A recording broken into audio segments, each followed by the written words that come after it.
Hey, young America, we need to talk. You may think this is uncool. You may even think it is bogus. But I want to tell you about something that has everyone buzzing. Something that concerns mature boys and girls just like you. Something called grassroots.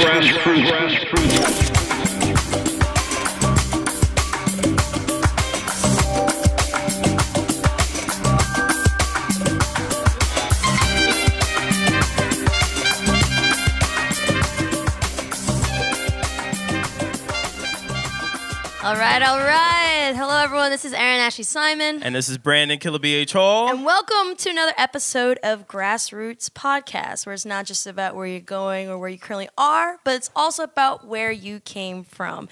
Today, we have a special guest who came all the way from the West Coast. Yes, West Side. Hey. I just wanted to say that.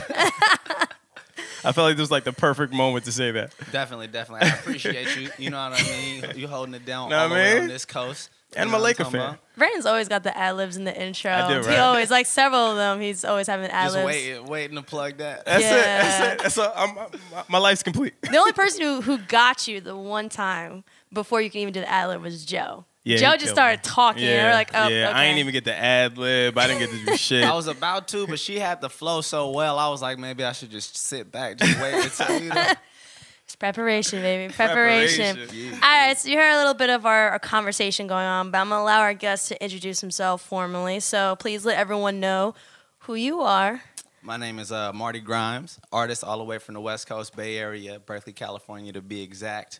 Yeah, that's me. Sounds like why is it all like LA niggas just be cool and she's like, yeah, man, you know, riding these dubs. Like, I just feel like they all just cool, man. They all got this swag with them. We did that too. And they always got glasses on. Yeah. Always. You always be having glasses on. The prepare before coming here, you know, might have my eyes a little droopy, so I'm always prepared. I got you. Yeah, you're right. I mean, don't worry about the eyes. I look like my eyes are never open anyway, so. But see, that's a plus, because then it don't matter. You're like, this is my normal, you know? So, I mean, let's get into your story a little bit. Yes, sir. Because yours is one of the more interesting and I think more introspective ones. Thank you. That are out there, especially from a West Coast and just your upbringing. So, I mean, from an artist standpoint, what made you want to be an artist? Just really, I think, coming up around music so much. Mm-hmm. Like, my grandmother plays violin. You know, she's done stuff like Exhibit, the Million Man March. She's, gotten flown to Japan. Like, so she's always been a real big inspiration. My mom's is a singer. She does, like, rock, funk, Brazilian style. My stepdad plays electric guitar. You know what I mean? So it's just always been around. And I used to write, like, poetry, spoken word, before even rapping, just to dibble and dabble, you know. Just thoughts and whatnot, and then I met G-Eazy back in high school, and that was when it was so funny, man. It was literally just like, yo, you rap, yeah, yo, I rap too, yeah, oh man, let's go make some music after school, and then man, it got so fun, it just became something I really wanted to just take on. It just was like, why not get paid to do, or not even get paid, just why not live and just do music, you know? Yeah. So talk to us a little bit about how pizza has been like an integral part of your career and your life. That's my guy, man. I love pizza. It's crazy. Like, literally got this first job, you know, 15 years old. The owner of this pizzeria knew my pops. They worked on the stock floor together. I was this kid, you know, mouth full of gold teeth, my snapback, fucking jersey, you know what I mean? He was like, all right, I'm gonna give you a guy a shot. And then that just really molded me into learning how to act to a certain extent, if you know what I'm talking about. It was the reason I got the apartment that I'm in now. Okay. At first they was like, nah, you know, he's too young, he can't get the spot, yada, yada, yada. But then the owner seen the name and where I worked at, he was like, nah, I love that place he works at. That's my guy, I see him all the time. So I got the apartment builder from there, you know what I'm talking about. That's dope. For college, it worked around my whole schedule, so it helped me be able to go through all college and keep my bills paid and all of that. Hella opportunities, like casting came in from different companies to give me job opportunities doing production sound. Like I did some gigs for like PayPal, like Google, just all off the random. People came through, gave me free gear as far as Dre beats, you know what I mean, like production equipment. Cause the shop held me down. You know, we put all my CDs everywhere. You know, we got the hats everywhere. He was like his own pop-up shop. He was my man. He treated me like a son. You know what I mean? He was friends with my pop, so it was like he held me down. You know, and I held the shop down. That place was like a home to me. It wasn't a job. You know, so I treated that place with respect. You know, people come around. I want more people to come because I felt like I'm supposed to hold this spot down. You giving me a shot. You friends with Pops. First off, so I don't want Pops to beat my ass. So you know, let me keep it in good graces. You know. And that spot it just helped me elevate, man. At first it was you know, I still did a lot of touring with G during that time, you know, so and that was cool too. I can go away for 6 weeks, 8 weeks, come back, still take my same amount of hours, still have my spot. I'm still top dog, you know what I mean? Yo, I'm so curious about that because as doing research like we normally do, when I read the pizza story shit, I was like, oh nah, this is probably some bullshit. I may have to tell his management to take this down. I'm like, but then as I start to kind of delve into it, that's kind of ill. Like to be able to balance both. I mean, I attest with that 100% between working corporate, school, and then touring all throughout the year. But I mean, you've obviously reached greater heights. Has that ever like affected your relationships with your friends? Because now you're on, you know, on the incline. Well, not really. No, I don't even say it. Well, I try. I'm an extrovert. So like if anything's going on, I like to hit my homies up. I like to have everybody at my spot, even though it's small. You know, everybody still come through. I hit people up, see what's going on. I just like to be out. You know what I mean? So no, it don't really change. It ain't really changed none yet. I feel, me personally, I feel like I have so much space to grow. Like I'm still getting to the beginning, if that makes sense. I don't feel like I've done hella, if that makes sense, but I have. You've been on some pretty big tours, got some pretty big records. Of course. Thank you. I just feel like I want a lot more, I guess. You know? He's being like humble. That's all right to be humble. I love people like this. I like humble people. Man. Fucking Marty Grimes, those are like the secret ones where you know they popping, but they're like, dope. That's chill. Now, how do your fans handle that though? Because it's got to be, they love that shit. It's got to be crazy to go see you, you know, sell out a stadium or some shit, and then come into a pizzeria and you there. Like that's got to be a shell shock in a sense. For them, it's wild because they don't really. It doesn't register to them. It's like, I follow you on Instagram, like, you know, you get all these likes, all these comments, you got all these fans, like, what are you doing back here? And I'm just like, yo, if I'm at home, I'm gonna wake up at like noon, probably get out of my bed and house by 2 p.m. If I get up and go to work, I'm off work by 2:30.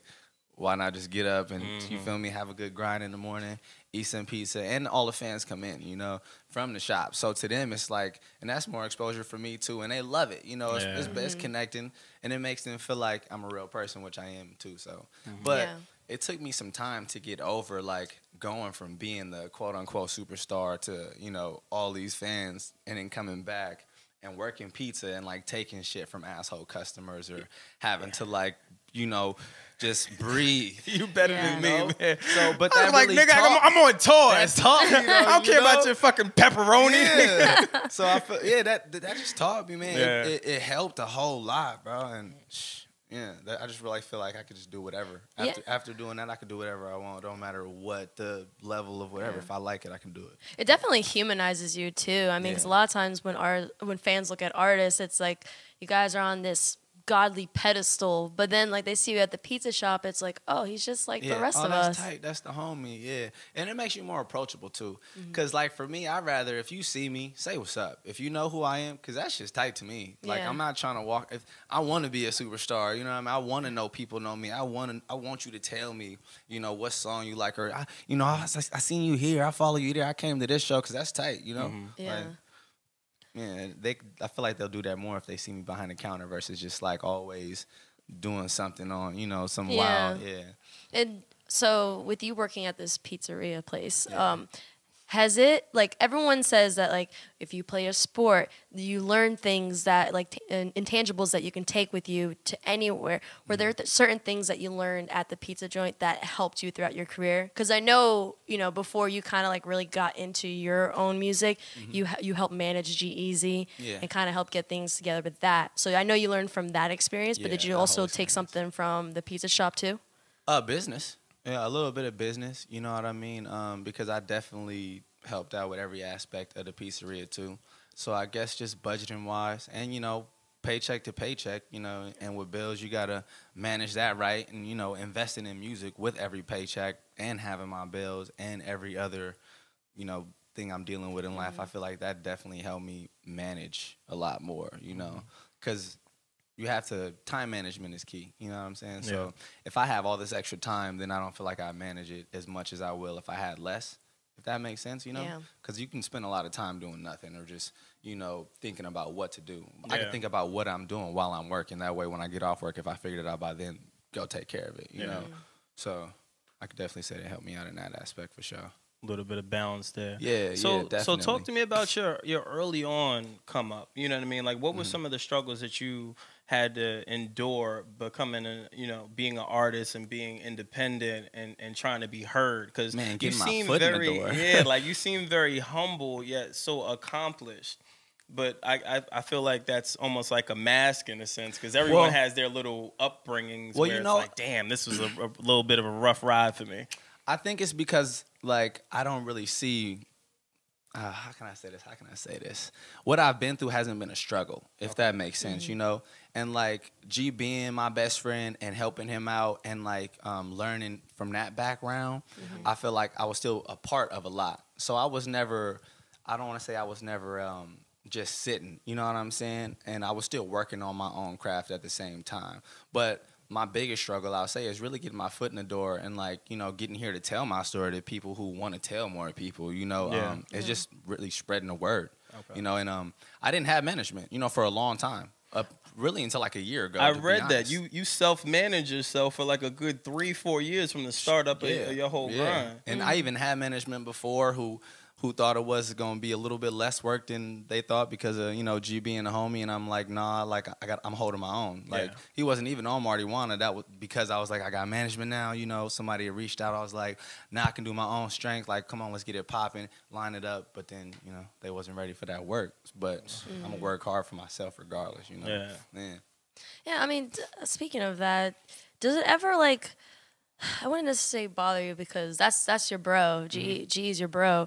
But does it ever kind of bother you sometimes when media or some other people try to compare you to him or? No, it's expected, you know, because since I came up with him, you know, and I helped on that tour, and I got the majority of my fans from, you know, being at the merch table and then doing my surprise sets and then getting my opening spot, you know, we having my first single with his feature. And so it's expected, you know. And from the gate, I already knew what was going to happen. And I'm like, that's my best friend. Like, we've been rapping since forever. We started rapping together. So you going to compare, you know, regardless, you know. So it is what it is, you know. I'm helped, man. I was with the homie last night, man. His success is amazing. Like nobody can. Nobody can get in our head about that. Like that's Yeah, I was telling B that I actually interviewed him a long time ago, around the time of Candy Girl. Wow. Yeah, that was like he was like one of my first. Yeah, he was one of my first like artist interviews. Where was that at? I did it via Skype.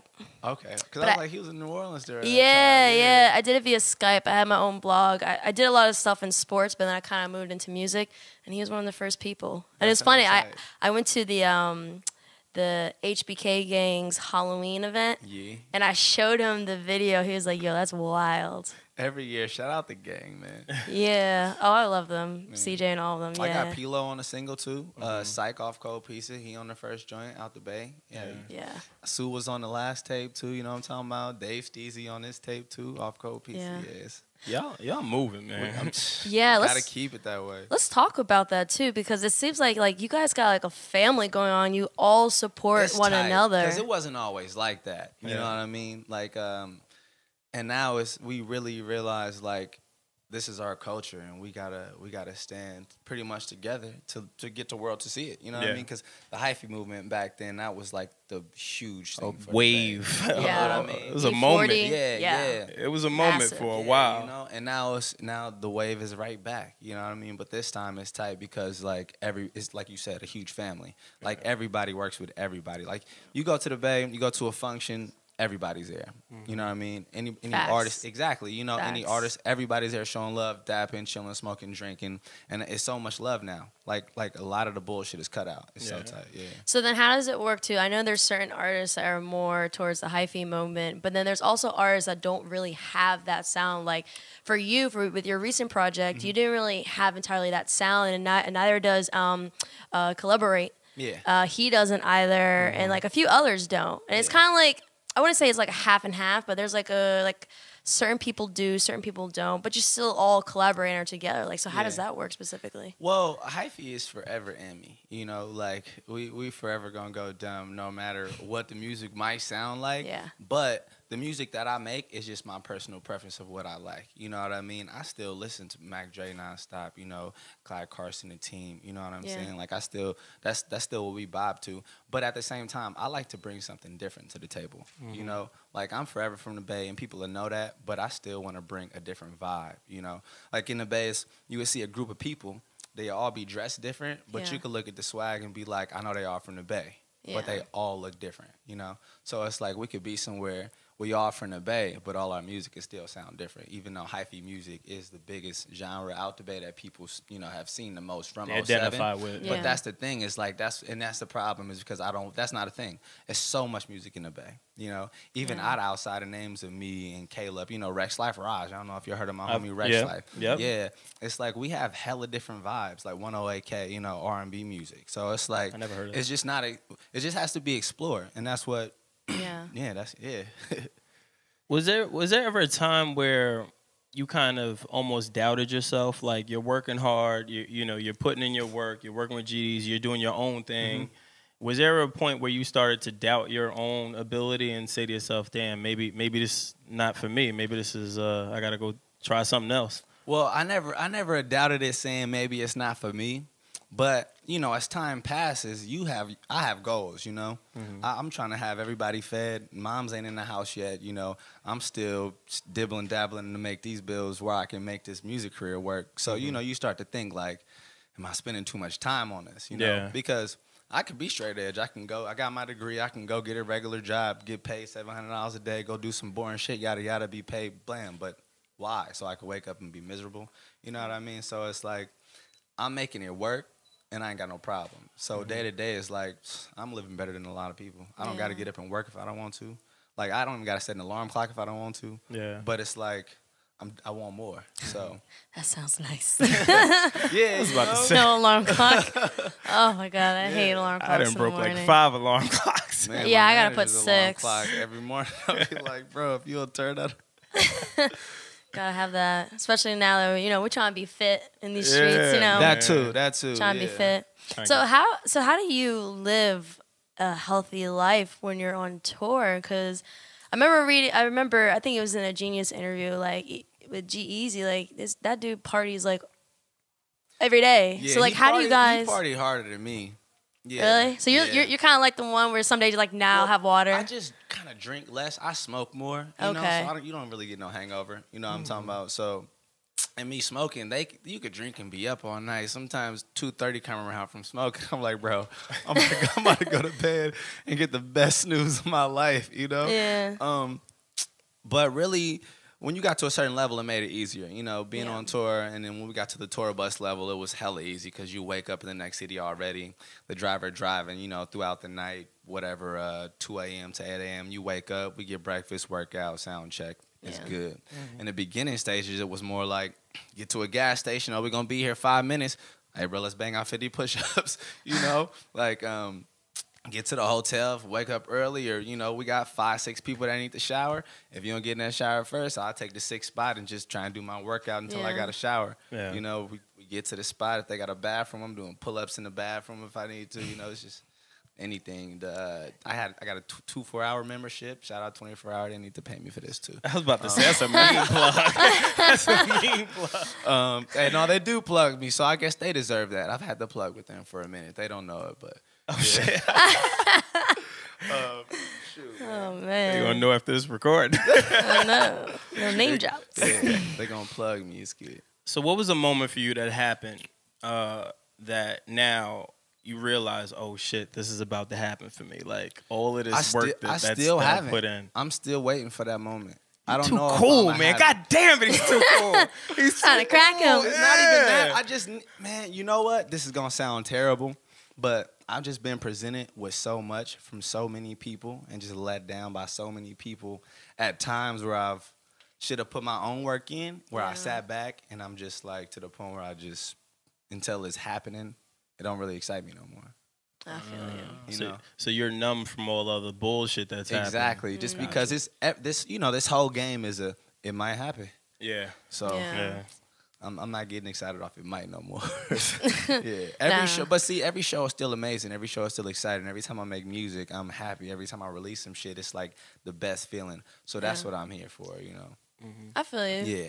So let's get into it. Let's get into your project, Cold Pizza. Yeah. So it's really dope. I played it all this morning. You listened to it yet? Yes. Yeah. Thank you. Yeah, we got the link. We got the link. We got the link. That's why I brought up that question about like you kind of drifting away from the hyphy movement, because within your project, you had so many different production sounds, which I really enjoy.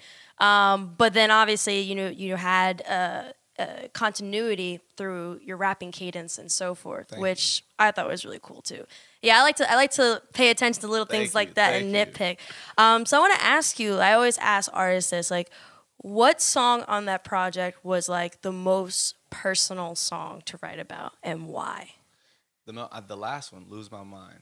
I feel like this album, I will say, I was a little bit looser on getting super, super personal, like as compared to the music that I put out before. Yes. You know what I mean? I was a little bit more just creating some very good, feel-good music to, you know what I'm saying? So, but Lose My Mind, I will say that one, that was my favorite as far as the concept, what I was rapping about, what I was saying, because that's what I was going through. And like I was saying, not being excited about stuff is just because this game is cold, you know? Yeah. Literally, the devil is lurking in this game, and it has so many faces, and it's, yeah.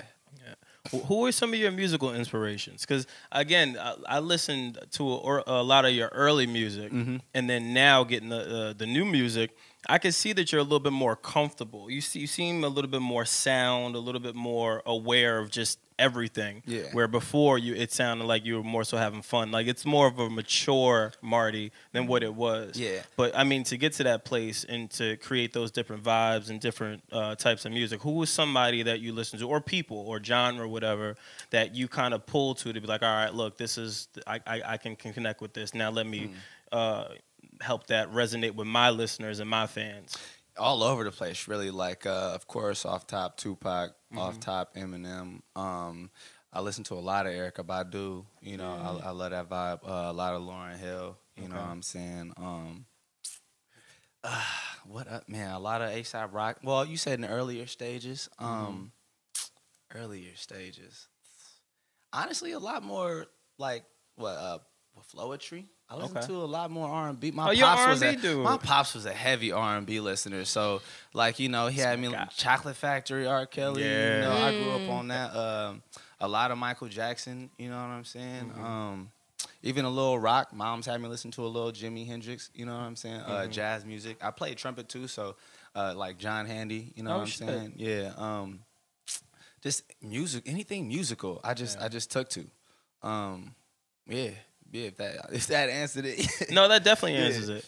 So with your family, like when you first, because obviously you went to school, you were already being successful in life. When you went to go venture off and do music, what was like the first thing like your family said? They were excited. Like my mom is my biggest fan. Okay. Like she she was annoying at first because I was real controlling, and I was like, Mom, you can't be reposting and putting that ugly filter on there. Mom, you can't do it, you know. And I was just like, after a while, everybody was just in my head like, bro, you stupid, bro. That's Mom. It don't matter. Yeah. And I was like, you right. But that, they love it, you know. My mom still pursues music.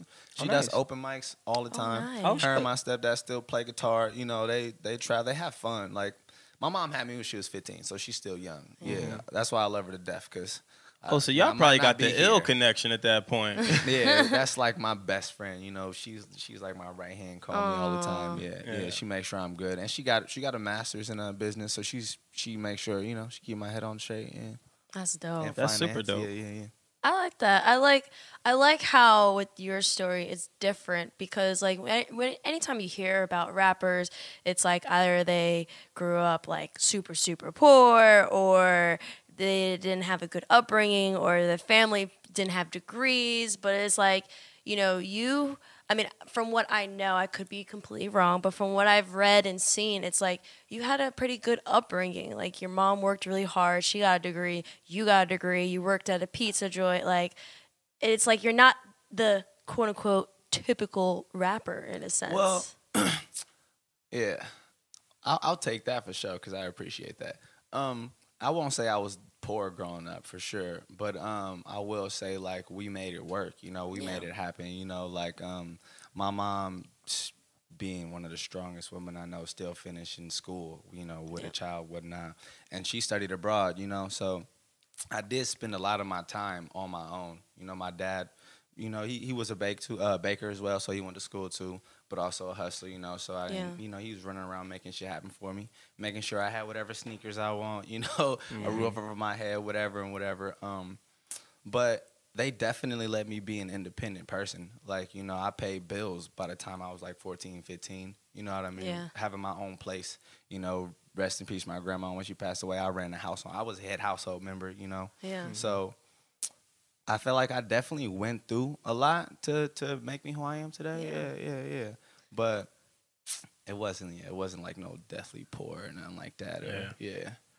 That's pretty dope. Yeah. So I mean, as you now record and you know, obviously distribute music. How does G-Eazy feel about it? Because I know at one point you were managing him, or you were extremely helping out. Because you know, in early stages, you don't got a lot of money to pay for a crew. And me being this boy, I'm not gonna ask for money. I'm like, bro, we rocking, we riding around this fucking country, we doing these shows. Let's go have some fun, you know. So you had to play a lot of different aspects. So I had to learn the management. Sometimes even learn to cue some songs, maybe even do some lighting, maybe, you know what I mean. So yeah. Now, that's the thing. Do you apply a lot of the things that you were probably putting on him on yourself now? He's probably like, now you see how it feels. Now you see all of it. Yeah. He's proud as hell, too, man. He still gives me all the pointers. You know, he still listens to everything. He still puts on for me, still posts on my shit without me asking, you know what I mean? That's dope. Yeah. That's you know, that's my bro. I separate all of that shit, you know? I don't hit him up for music shit like that, you know? I'll hit him up for advice, that's it. You know, I don't hit him for, yo, get on all these songs, or like, yo, where you going? Can I rock? Can I come? Like, I need my own. You know? So. Yeah. That's probably why he respects you, though, and I think your friendship with him has probably blossomed more because you're both individuals just trying to conquer, you know, the world at that point. Because he had called me for a real answer versus a lot of people. You know what I mean? Because I'm not gonna sugarcoat nothing. I'm gonna just tell him what's up. You know? So. That's dope. But that's good though, because that just makes your rise even more sweeter. The fact that you're like, nah, like I'm doing on my own. I love you, bro, but like I'm trying to do this on my own. And it feels better, you know. And I know what it takes to get there because I did it with G. Yeah, so exactly. It's like now it's just applying, you know. And my corner is like a lot stronger now, which is amazing. So how is it though? Because you still, I'm sure you're not just letting go. I know you have your representation, you have management now, you have a lot of things. Yeah. Do you fight yourself at times to be like, oh, if I was a manager, I would not be doing it like this, but I have to trust you because. Oh yeah, 100%. As his manager looks at me, like, you better shut up. Hey. But that was the early stages, you know, and again, it was only because being, you know, dicked around by like other managers and just like having them push me to the side, you know. So I will say for my manager right now, you know, shout out to Prince. I appreciate you, bro. You're doing amazing. Shout out. You know We appreciate you. Yeah. I got to clean it up after he looked at me. Yeah. But yeah, man, once we got past that, you know, it made it harder for him just because I had to apply a different pressure this time. But you know me, I'm not a person that's hard to work with. I'm understanding, I'm lenient. You know, after a while, I start to realize, you know, if somebody got patience, which he did, which is amazing, you know, it's working out now. You know, I start to understand because it's a part of the business that I don't know completely, you know, because I'm still only observing technically when I'm helping out G, you know. I'm not really hands-on with all paperwork and all conversations, you know. So having that person come in and do what I don't know is right or wrong, you know. So, yeah, but it's working out now. It's tight. I'm taking my hands out slower and slower. I can tell. The CCs are coming out slower and slower. You're struggling with it, though. You're like, I'm letting go, though. It's hard, but at the same time, it feels good because I can focus more on my creativity and my creative and have less stress on what we doing next or what's happening or, damn, I got to hit this guy, hit that guy, hit this person. I need these graphics. I need to do that, you know. So it helps a whole lot. So it weighs. It makes me think like, you know what, man, everything's going good. Just let them handle it. Let's handle this. Versus bro, we got to run his line up. Let's just hit everybody. Let's just see if he's, you know, really doing what he's doing. Because that's what it was like in the first, you know, not even like that. But let me hit everybody too. Like, so what's up? What's going on? He had already told me. So, you know, and I was like, after a while, okay, let's just flow through one stream. Let's make it happen. I feel him on that. I just recently got management and like a PR team, and I'm always like, so what are we doing next? What's going on? Like, do I have to do something? They're like, because we're impatient. You know, I'm impatient. Shit. Yeah, like, I can tell both of y'all impatient. After all I've done, I'm just like, yo, like. But you get to that point. We got to get this popping. Like, I'm telling you, I'm working hard. So if you get to that point where you have those conversations. Like, me and Erin, we often, like, we wake up and live and breathe this show. Like, literally wake up, yo, so what you think? What do you think about this idea? You got to. You know what I'm saying? So I understand where you're coming from because you're so passionate about it and you know that it could be great and you know you want other people to take to it because they'll enjoy it. But getting other people to, you know, understand and attach yourself to that passion. But I don't even think I don't even. And it's like your baby too, you know. It's like giving your baby that's about like imagine giving your baby to like, you know, the daycare lady or whatever the first time. That's what it's kind of like. It's like I gotta like let this person just have my baby, and I'm not, you know, the first days you might sit there and just. I'm gonna have to observe your daycare and skills. Your first day in, let me see how you handle my baby. You know, second day in, okay, maybe I'll leave like 30 minutes early. You know, maybe by the fifth day, all right, I'm gonna just hand her off. I trust you. I know you now. Yeah. I think it's also a combination of the fact that, like, when you're starting out in anything, not even being artists, but even when we started our podcast, we had to do a lot of things ourselves. Yeah. So when you're doing things yourselves and you find, like, that nice rhythm and, like, you're like, okay, I like it this way, you have to learn to slowly be like, all right, I can't be doing everything. I have to give some things off. Got to learn to relinquish a little bit. And at the same time, you got to know what you're good at and what other people are better at for you to make stuff better, you know? Yeah. But at the same time, building a team is hard, you know? I'm sure y'all had to come together as a team to, like, you know, get this show together and trusting somebody to be like, yo, this is about to be a business. Like, I'm going to put this much into it. You got two too, you know? So... Ironically enough. I was about to say. I'm gonna let you touch on it. We laughed because, like, the first time we met, we actually met at a mini MBA program at Rutgers University. Okay. And it was funny because we were in the same group for the project that we had to do. And me, like, I'm an observer. Like, I come off as maybe standoffish, but for me, like, I'm observing and, like, reading you and, like, all right, is this someone that I should, like, be cool with or not? And it was funny because when he started talking to me, I was just like, yeah, that's cool. Like, I was just, like, very low-key back because I was trying to holler at him, Marty. You know what I'm saying? You never know. Listen, you never know.